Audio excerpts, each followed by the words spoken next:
மல்லி போட்டுக்கலாங்க. இது ஒரு படி கொஞ்சம் கொஞ்சமாக வறுத்துக்கலாம். நான் எதுக்கு எண்ணெய் சேர்க்கலைங்க, நான் வெறும் வடச்சட்டில் தான் வறுக்கிறேன். எண்ணெய் சேர்க்கல. நான் எண்ணெய் சேர்த்து அரைச்சோம்னா மிஷினில் ஒட்டிக்குவோம். அதனால் நம்ம எண்ணெய் சேர்க்க வேண்டியது, அப்படியே நம்ம வெறும் வடச்சட்டிலே வறுத்து எடுத்துக்கலாங்க.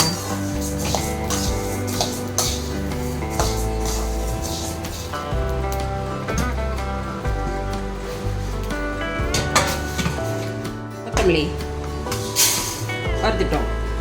சாம்பலை அப்படியே போடலாம்.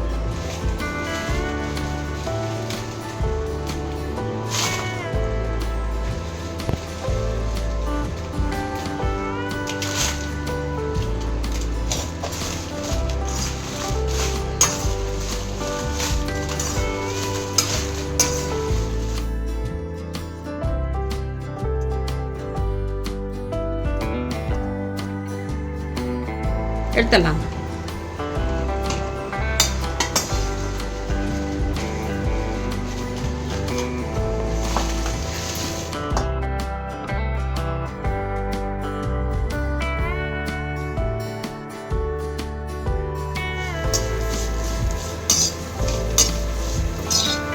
கருவேப்பிலையை வறுத்து போட்டுடலாங்க. எல்லாம் வறுத்தாச்சு. இன்னைக்கு கருவேப்பிலை மட்டும் வறுத்து அதில் போட்டுருவோம். ஒரு கைப்பிடிங்க கருவேப்பிலை. அடுத்தது ஜீரகம் போடுவாங்க, ஒரு கப்பு. வீட்டில் செஞ்சால் தாங்க பிடிக்கும். நாங்கள் வெளியில் வாங்கினா எங்களுக்கு அவ்வளோவா பிடிக்கிறது இல்லைங்க. மிளகு ஒரு கப் போட்டுக்கலாங்க.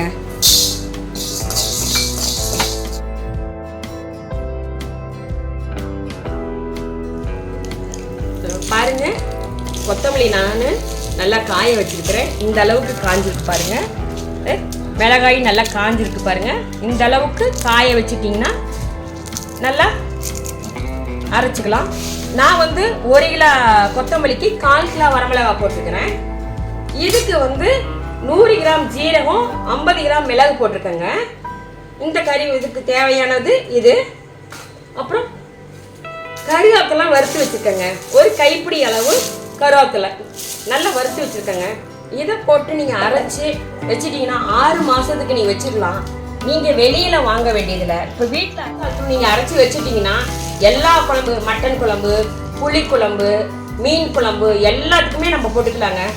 இந்தமாரி நீங்கள் கறி மசாலா அரைச்சி வச்சுட்டிங்கன்னா 6 மாதம் மட்டும் வச்சுக்கலாம், கெடாமல் இருக்கும். அரைச்சி காற்று புகாத டப்பாவில் போட்டு நீங்கள் நல்லா வச்சுக்கோங்க. இந்த பாருங்கள் எப்படி காஞ்சிருக்கு பாருங்கள் நல்லா. இது எல்லா குழம்புக்கும் போட்டுக்கலாங்க. இந்தமாரி அரைச்சி வச்சுக்க. நம்ம வெளியில் வாங்கினோம்னா ரொம்ப செலவாகும். நீங்கள் வீட்டில் அரைச்சி வச்சுட்டிங்கன்னு வைங்க, கம்மியாகும். நம்மளுக்கு வெளியே வந்து 50 கிராம் 30 ரூபா.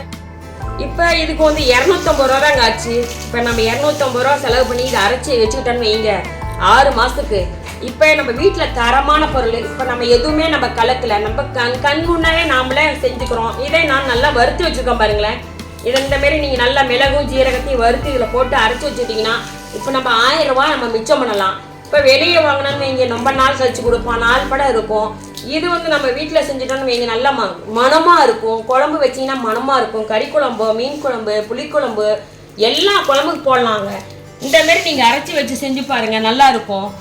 இதுதாங்க கறி மசாலுக்கு தேவையான பொருட்களுங்க. இவ்வளோதான். நான் இதை போட்டுக்கிறேங்க.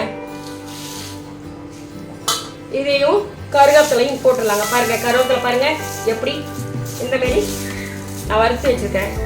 கருவேப்பிலையும் போட்டு இப்போ அரைச்சிட்டோன்னு வைங்க, நல்லா மிஷினில் கொடுத்து அரைச்சிட்டு வந்து வச்சுட்டோம்னா இது 6 மாதத்துக்கு கூட வச்சுக்கலாம்.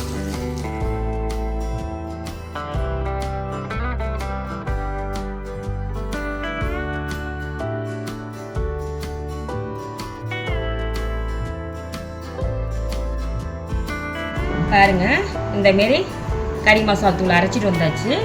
காற்று போகாத டப்பாவில் ஹேர் கண்டெல்லாம் இப்படி அரைச்சி வச்சுக்கணுங்க. இப்படி அரைச்சி வச்சுட்டோம்னா ஒரு 6 மாதம் ஆனாலும் கெட்டு போகாமல் நல்லா இருக்குங்க. எல்லா பொருள் கறி குழம்பு, புளிக்குழம்பு எல்லாத்துக்குமே நம்ம போடலாம். இந்தமாரி பாருங்கள் நல்லா நெகுன்னு அரைச்சிருக்காங்க பாருங்கள். நெகுன்னு இந்தமாரி அரைச்சிக்கணுங்க. அரைச்சி நாம் வேணும்னா சின்ன டப்பாவில் கொஞ்சமாக எடுத்து போட்டு வச்சுட்டு இது வேணுங்கிறப்ப நம்ம எடுத்து போட்டுக்கலாம். நான் கறி மசாலா தூள் அரைச்சாச்சு. இது பாருங்கள், உங்களுக்கு வேணும்னா சொல்லுங்கள். நான் இந்தமாரி உங்களுக்கு கறி மசாலா சாம்பார் தூள் இந்தமாரி நான் ரெடி பண்ணி தரேங்க.